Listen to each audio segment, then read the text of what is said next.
I put my vision into ChatGPT, said I'm coding. I need a prompt for Replit. It gave me a prompt that I never would have written. Like I'm not going to write out something like this, right? And then I just edited it the way I wanted around the edges, put it into Replit, and really within 5 minutes had, if not a finished product, but a good test. I mean, a good test. And then if I want it to be finished, guess what? I can then go say, hey, engineer, go do this for a couple hours and package it up, let's say for an iOS app. Welcome back to another episode of the We Live to Build podcast. Today's episode is with Matthew Yahiz, the CEO of Extend Your Reach, a 7-figure, fully remote staffing agency with his almost entire team in the Philippines, helping him to run the business.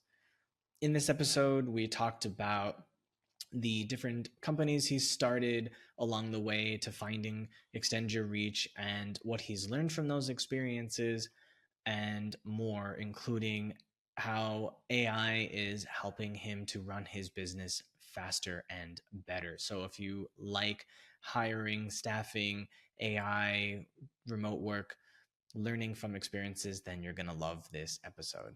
When did you realize that being an entrepreneur was your calling in life? It wasn't so much that I realized it, it's I was thrust into it. Back in 2008, I was laid off like so many people. And I was laid off for reasons that had nothing to do with performance.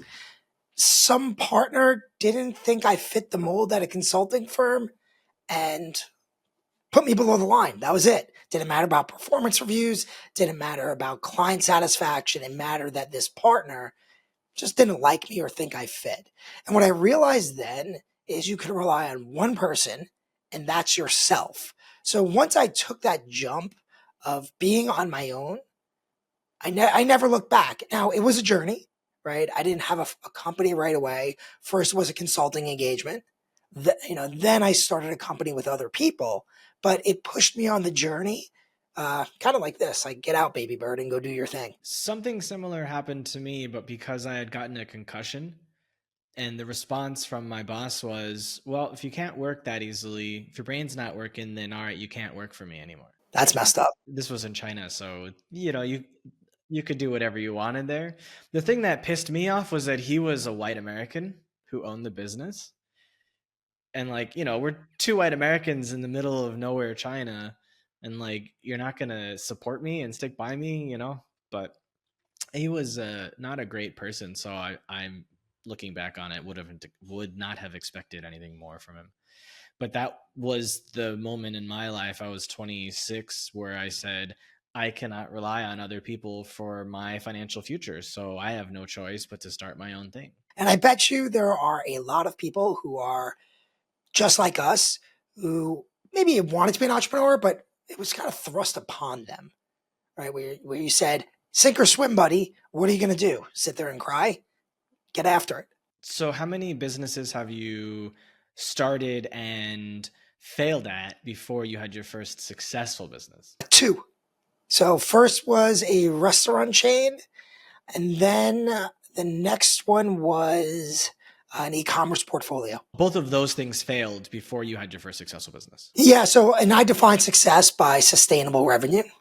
In the case of the restaurant chain, we took in bad money. And if you're in the money, if you raise funds, right, there's good money, which are people whose interests are aligned and values are aligned. And there's bad money, more predatory people who have a different vision than you. And it was successful. We had 14 locations in 4 years from concept. But once we took in the bad money, I left and things just didn't go the way they should have. And then e-commerce business was a 3-site e-commerce portfolio, primarily in weddings. And COVID took care of the success of the wedding business. I had told you that I had invested in my friend's company that was doing an FBA brand, and that was based on nighttime driving glasses that were no longer necessary if you weren't going out anymore because of COVID. So his business really struggled for several years, and he was able to regain some some of the revenue and kind of rebuild, but it wasn't close to what it was when I invested, unfortunately. And he was able to sell it, but it just wasn't the same. Similar situation for me. I actually shut it down because it was worth more dead to me than alive, because I was focusing on another business, and I also got a tax write-off. But weddings, best business to be in every other time except COVID, because weddings were illegal. Everyone really forgets that you could not have large gatherings. And the business I was in was wedding favors. So little trinkets you get at the end of a wedding. And what happened is, now, if there was a wedding, it was a Zoom wedding, instead of 150 people buying 10, right? High volume, low margin business. If you were having wedding favors at all. So what was a multi-million dollar business became, I like to say I grew it to zero. It wasn't exactly zero, but it didn't make sense to keep it open, and it wasn't profitable when you start factoring in people and advertising. What did you take from those learnings to then come up with the next idea, which was then sustainable? The next idea was really born of the ashes. So what happened was, I said to my team in the Philippines, specifically one person that was running the e-com, I said to her, everyone is always fascinated that I found someone in the Philippines to fully run a business at the time is doing, I think, $5.5 million, where I was not involved in the operations. Why don't we start an agency where we find people like you? So we don't go basic level, like let's go get someone for $5 an hour, but let's go up the talent ladder and find highly skilled people in the middle of their career and convince them to work for smaller companies in the United States for better pay. And she said we could do that. And that was the start of my staffing business. It just was something I always liked. I got tired of hearing from my friends they couldn't find the right talent. They were always fascinated that I could find better talent. And I just called 10 people, well, more than 10 people, but I got my first 10 customers out of my network and just pounded the phones. And that's how the business started. Is that business still going now? Yes. Is that the main focus? It is now. So I had that business run on its own for 2.5 years, I would say, while I was involved in a financial technology company, which I got involved in because of my staffing business. That financial technology company scaled massively. It was a point in time business during COVID. And I stepped back into my staffing business, which was fully run by my team in the Philippines for about 2.5 years. I stepped back in like 6-7 months ago, made some team changes, redid it, installed a US operator, new operator there, marketers, and now I'm scaling that. So what happened to that woman that you started it with, basically? Is she still with you? No, so it turns out she just was not passionate about the business anymore and decided that there were better opportunities elsewhere. We talked about it. It was very amicable. We worked together for 5 years. And I wished her well. Anything she needed, I'm happy to give her support. But ultimately, she decided she didn't want to be in the staffing business. Did you ever make her feel like she was a partner or give her equity, or was it just straight cash employee kind of relationship? It was straight cash employee, but I did bonus her, I would say, extraordinary 1 or 2 times where it would be life-changing type of bonus. I get the sense that it's maybe not a lack of passion, because if she was doing it for a long time, she must have enjoyed it. Do you think maybe she wanted a bigger role in the business and she just wasn't willing to communicate? Because I lived in Asia for 14 years and I did work with Philippine people from the Philippines, men and women, for a number of those years. And I found that Asians are really bad at expressing themselves because they're afraid of being rejected. It's just, plus they also defer to Americans in a way that I had to train out of my people to not call me sir, to not treat me with more respect than they would somebody else from the company. I tried really hard with those things and I felt like it was really difficult. So do you think there was something else going on? Your assessment of the culture is absolutely correct. When I talk to my team, they're in a Ambos-Am-God culture. and you have to really pull things out of them. In this case, it was the opposite of that. I wanted her to do more. I actually wanted her to run the business. And she did it for a period of time, but ultimately she just wanted to be an IC, individual contributor, and did not want the managerial responsibility. What happened is over time, her role shrank, and ultimately she decided she just would rather do special projects for a different company. What made you decide to hire an American to run the business instead of finding another person from the Philippines? I replaced her with someone from the Philippines. So Filipino operations are run by a Filipino. What I ultimately decided is in order for me personally to get out of the business, it would need to be I would need to find someone who thinks like me. And that's cultural, that's experience wise, and just general demeanor. And it made more sense to have an American who also has inroads with businesses in the United States. So understands the psyche, understands what they need, and understands how to talk to the business people at a very high level. Have them also be culturally sensitive to aligning with someone from the Philippines to make sure that the person in the Philippines can get the best talent to help him to do his job, which is sales. If you think about scaling, right? What I wanted to do was replace myself, elevate me to a typical CEO position. And in this case, he happens to be Asian, so he understands, Asian culture in a, just innately because he's Asian. And that helps working with the Filipino team, especially the cross-cultural communication. And then we would hire additional people under him once the marketer starts getting the leads in. And he would just be the typical COO. But for now, he can do high-level sales as needed. So those other people aren't in place yet. CMO is, we have a Filipino sales rep for specific types of sales, but we don't have a higher level stateside business development person just yet because we're not seeing the leads.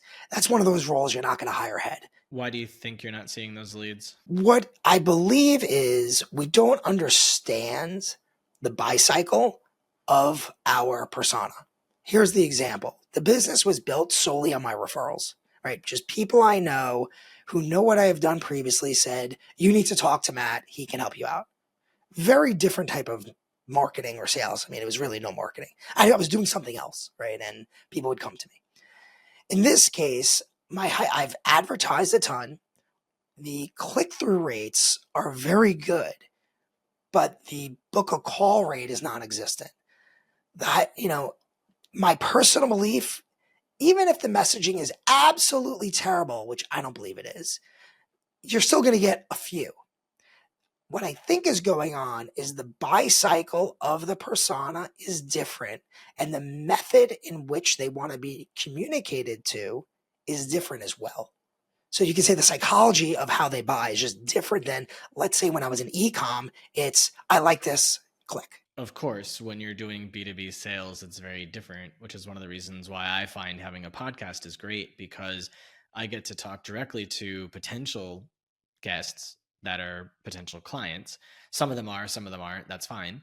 But the ones that are, there's basically no sales cycle, because in the intro call and the interview and the conversation after the interview before we end for the day is all trust and building of a relationship that then can become something more if they're the right, potential client for the service that I want to offer them. If they're not, thank you very much for your time. Have a nice day. I'll let you know when the episode is done.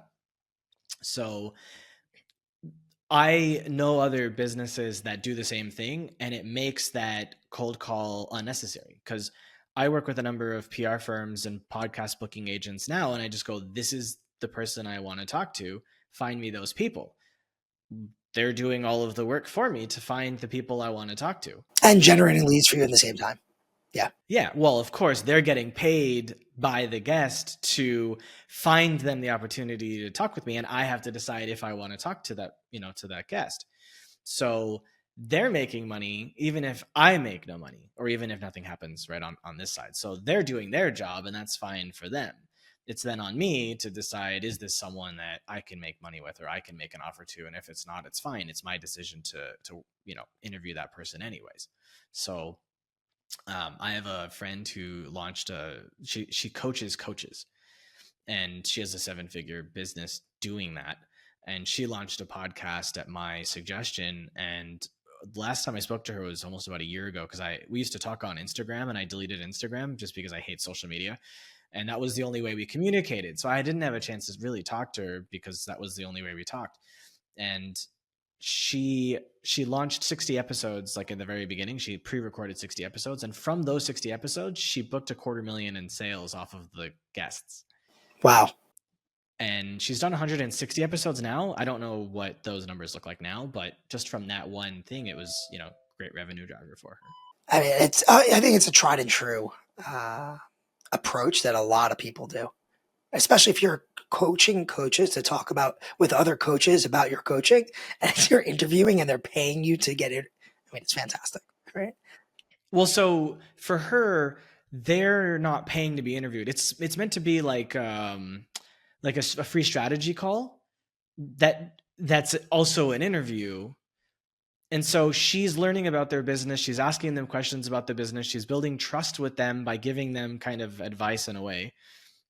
And as a result, by the end of it, she can go, so, I also have these services if you weren't aware. And, she'll sell a $20,000 or $30,000 coaching package to them. That's fantastic. I don't know about staffing though, in particular, but it's a great idea. Look, it's a great idea. I always thought of like doing business breakdowns.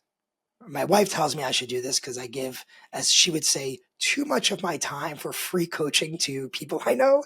And inevitably, and maybe you've been an entrepreneur for a long time, so maybe you do this as well, Sean, where you sit there and you feel bad, but you're like beating on somebody, like, why are you doing this? It makes no sense. You're banging your head against a brick wall. Go left a little bit. And I did one recently. She's like, it would be such great video if you recorded this call. And I just kicked my friend's butt for an hour, and people would really like it. She was listening and she thought it was very entertaining. But I said, I don't know if people really want to get subjected to that for an hour on video. Maybe. I could be wrong. I mean, I concede. But I always thought a business breakdown, let me tell you what's wrong with your business and I'll tell you what's wrong with you, kind of thing would be really fun to watch, but I don't know if you want to be on it. So I do free mentor sessions on a platform called Growth Mentor, and they're meant to be for 30 minutes at a time, and they're on video, and I kick their asses. Because I go, look, this isn't maybe what you thought you were going to get, but this is what you needed. You need someone who can see from outside what you're going through, what you're thinking about, what you're trying to do, and everything that's wrong with all of it. Because you don't have anyone that can tell you. That's why you're here. You're hoping someone can help you to kind of get through the weeds and figure out the next step. And so I kick everybody's ass, and they always thank me because they know that it's what they needed, even if it's what they weren't planning on. And it's because I'm willing to be bluntly honest about what I think, but the advice is strong because I'm actively looking at things from multiple different angles, because I've founded, because I've invested, because I've fundraised, because I've advised. I see things from different angles. I wear different hats as I need to. So, and so I did some of these free pitch deck reviews with startups that wanted to raise money, like for their first, like they never raised money before. So they're like, I don't know how to raise money. And I'm like, all right, well, let's do a session. I'll look at your deck and I'll tear it down for you. And, I did that. And I asked them if I could use their videos on my YouTube. And they were like, no, because they're like, I'm trying to raise money and I look like an idiot. I feel like I'm not prepared, this and that. I go, you're right. You're not prepared. You're not fundable. No one's going to give you money if they're smart. But them watching this video actually might make them go, oh, this person's trying to learn. They're trying to get better, right? But I couldn't convince any of them to let me use the video.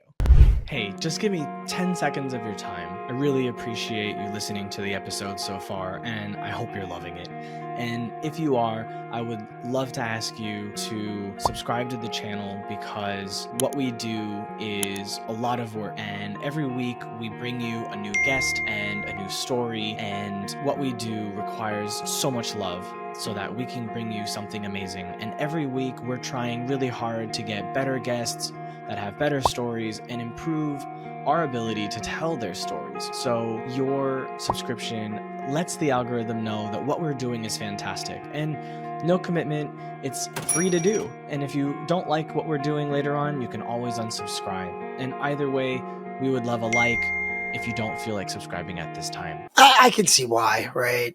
You are talking to a VC and they see 100 pitches. They search for you online, and here's you being an idiot, right? And they don't necessarily know like how far you've progressed. They just see you being an idiot. Now, it would be fun after you raise to do that. But again, do you want something where you're an idiot and you're trying to raise money? Good to watch. Good video for YouTube or clips or anything like that. I can see why people want to do it. But Growth Mentor, I'm going to check that out. I mean, I like helping people. I think it's fun, give back. What I like about Growth Mentor is that if you're signed up as a mentee, you pay a monthly fee to access the mentors. A lot of the mentors do it for free. Some of them charge an hourly fee, but it's usually like $30, $50, just something small enough that people will then take the advice more seriously, probably. And then if you're signed up as a mentor, you don't pay a monthly fee, and you can book calls with other mentors. You have to gate it. Otherwise, people just waste your time with free advice. Even something nominal like 30, $50, I would imagine you filter out a lot of the jokers who just, oh yeah, let me go talk to Sean and see what's what.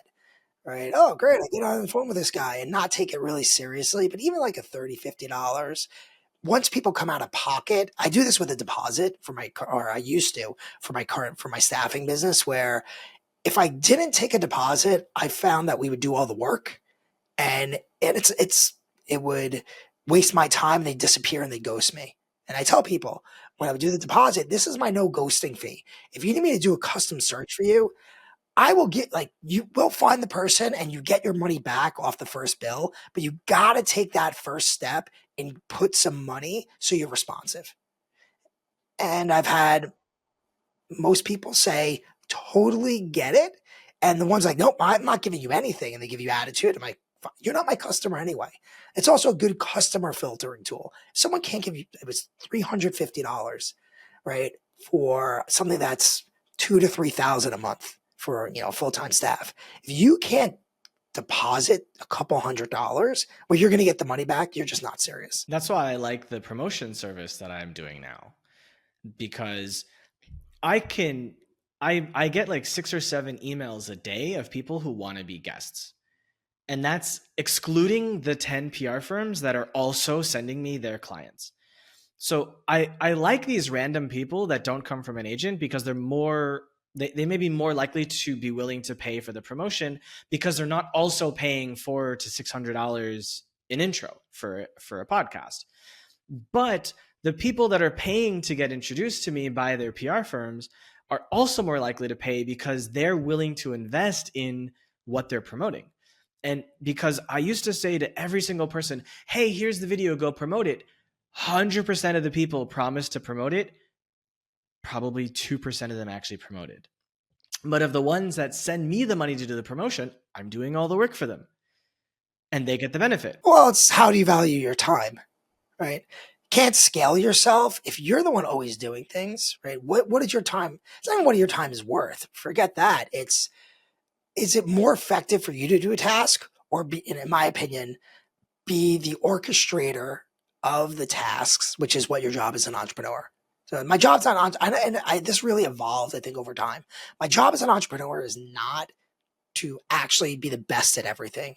It's to create a team, orchestrate everything, so it comes to some sort of conclusion that I'm happy with. And that really is the difference between when I started my journey to what it is today. It's completely, my attitude's completely different. Hence, I'm also more successful today than when I started, and I'm not banging my head against the wall as much because I recognize that stop trying to do it all. Like I'm not good at certain things. No matter how hard I try, I'm not great at certain things.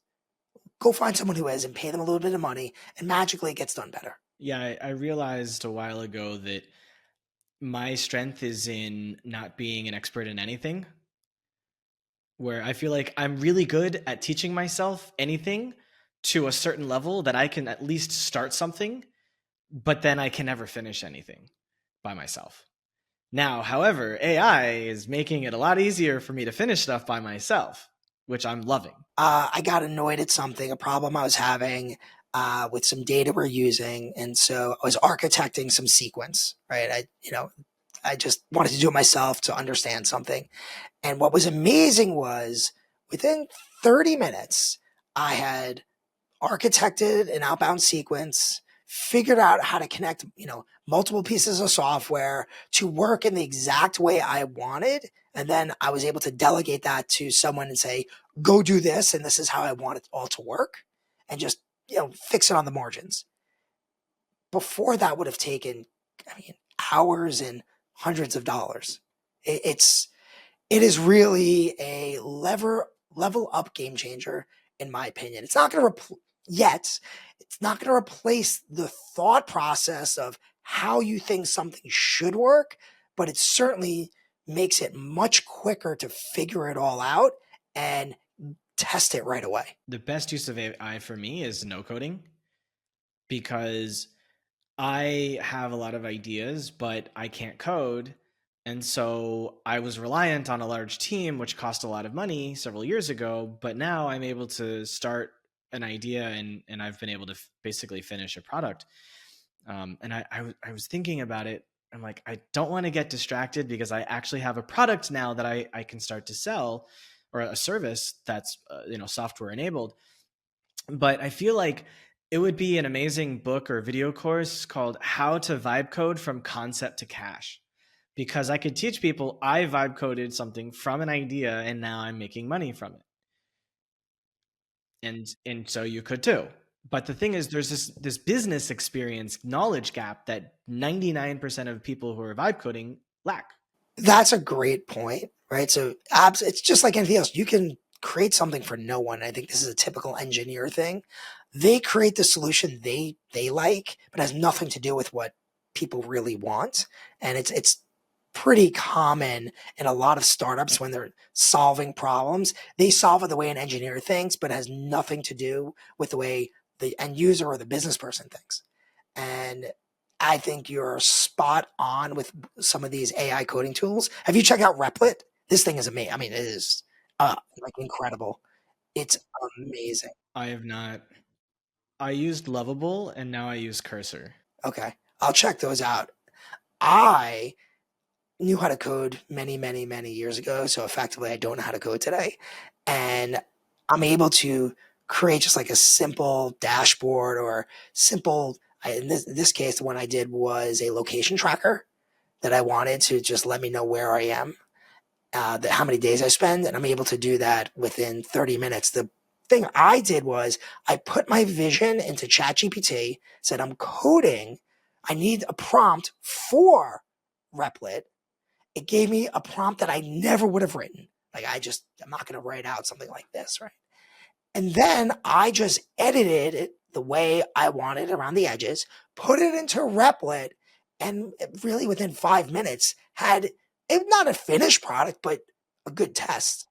I mean, a good test. And then if I want it to be finished, guess what? I can then go say, hey, engineer, go do this for a couple hours and package it up, let's say for an iOS app, right? So it's just amazing. It really is going to unlock the skills of a coder and a lot of business people. I'm excited about AI. It's gonna. I just don't think it's gonna replace everything everyone says. I think it's going to enhance everyone's skill set, and at the lowest level or the most junior level, it's going to level you up very quickly.